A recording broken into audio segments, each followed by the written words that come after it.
Hi,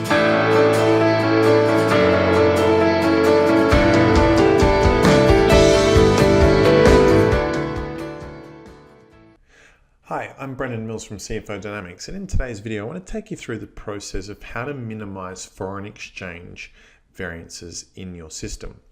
And the first thing you've got to make sure that you have set up within your system is just in here in the administrative section or administration section is looking at your currencies. So in here what we have is we've got Australian is the main currency or the functional currency of the system. Then you've got New Zealand dollars, United States dollars, United Kingdom pounds, and then the other respective currencies just there. And you've got your buy rate and also your sell rate. Now, generally speaking, in the system, we want those to be matching. Also, with the rates, you can, depending on the way your system's set up, have this done to multiples or decimal places beyond 2. So you can have it at 3, 4, as you can see on this side here. And the rate that you need to put in is what would you get of the currency if you were to translate your functional currency, so your Australian dollars, into the foreign currency. So in this case, $1 would get you 75 cents in United States dollars. And that's a really important thing to be aware of as we're going through this process. And as you can see here, that then converts to, well, $1 of United States currency equates to $1.33 Australian based on these exchange rates. So that's the first thing. You've got the rates in there, but then when you do the transactions for the different areas within the system, you've got to flow through the right information or the most up-to-date information. So if we go into our purchases section in here, and we're going to create a purchase order for a supplier which is in a foreign currency. So we're going to use Disney Motors. Now, the first thing you'll notice is that the US dollar is the rate. So in here, this is driven entirely off the part of the system that we just showed you. So you've got the supplier, Disney Motors, which is a US dollar based supplier. And this rate here is coming from the back end going $1 according to the system of Australian is worth 75 cents in the US dollars. So let's say we're going to go through here and purchase, say 10 of these items for $125 each. Now, an important point to note is this figure is in the exchange, in the currency in which you're purchasing it in. So this $125 per unit or $1,250 all up, that is in US dollars. So even though it's got the conversion up here, the currency is actually in US dollars.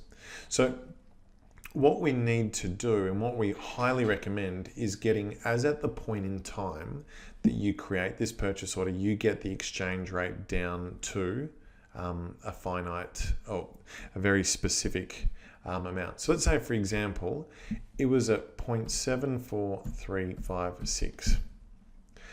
And as you can see here, the system lets me go well beyond the 2 decimal places. So I've put in there the most accurate value possible in there for my Australian, for this converting this to Australian dollars. So straight away, the 1250, if I get my calculator out, the 1250 then converted, hopefully I've got this the right way around. At today's exchange rate, this $1,250 is going to cost me $1,681.10 in Australian dollars. So we have the most up-to-date, most accurate information possible from a foreign exchange perspective. So if we save that information just there, and save that, we won't print the purchase order. And as you can see up here, Disney Motors, the value of the purchase order, $1,250, is in the currency of the supplier, but the local value has been changed to the most accurate value possible. So again, when you're looking at your at the value of your outstanding purchase orders, you've got a value in there that is most comparable to what your exchange rate is. Now, if we go back into this, and now we're going to do inwards goods receipts on these items, and we'll bring these in. Now, bearing in mind at this stage, because there's no costing associated with it, there's no foreign exchange acknowledgement in here. And we go through the costing stage. Helps if I put a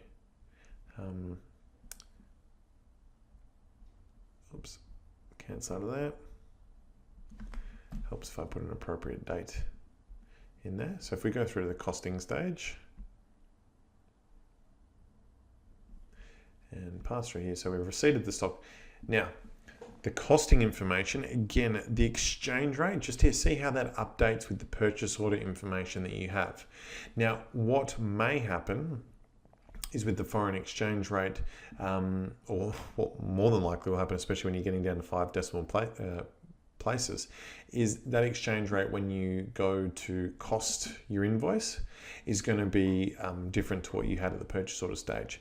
So let's say that is now, clicked a little too ferociously there. Let's say that exchange rate now is it worked in our favor. It's gone to 0.76789. Tab that through.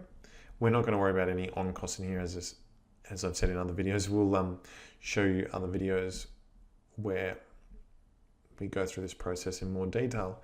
But the exchange rate now, see how it's at $162 per unit in there, and that's the actual Australian value based on this exchange rate in here.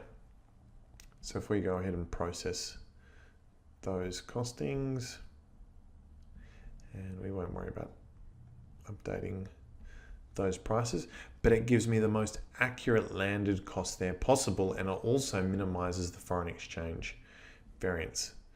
So to finish off, when I get to my invoice with what I've got in here, I need to make sure that this rate in the invoice translates exactly to what we had a moment ago. And I wasn't clever enough to actually write it down, but I think it was 0.76789.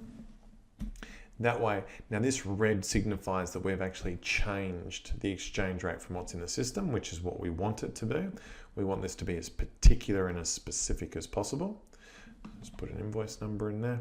So we've got that exchange rate in there, and that will then convert this invoice into the appropriate level. Now let me just check this quickly and divide that by 0.76789, 0.6278. I'm not quite, my memory already escapes me as to whether that was the exact amount, but we've got the exchange rate as closely as possible as what has been costed, which will minimize any foreign exchange variances that we have through the system. But at the same time, it'll mean that we're costing us our stock in the most accurate manner possible. So if I go ahead and save that and change that to April, and close out of here. So when you go through the end of month process, which we've gone through in other videos, is when creditors, for example, you realize foreign exchange gains or losses, you'll actually be minimizing those as greatly as possible, and also valuing your stock in the most correct and accurate method possible also. So that is the main way to minimize your foreign exchange variances. Make sure throughout the purchasing process, the PO, the purchase order, the costing, and also the invoice, that you get the most up-to-date and accurate information as possible. Hope you enjoyed this video. Any questions or comments you have, please let us know. And also, if there's any topics that don't have videos on the website currently, we'd be happy to add them.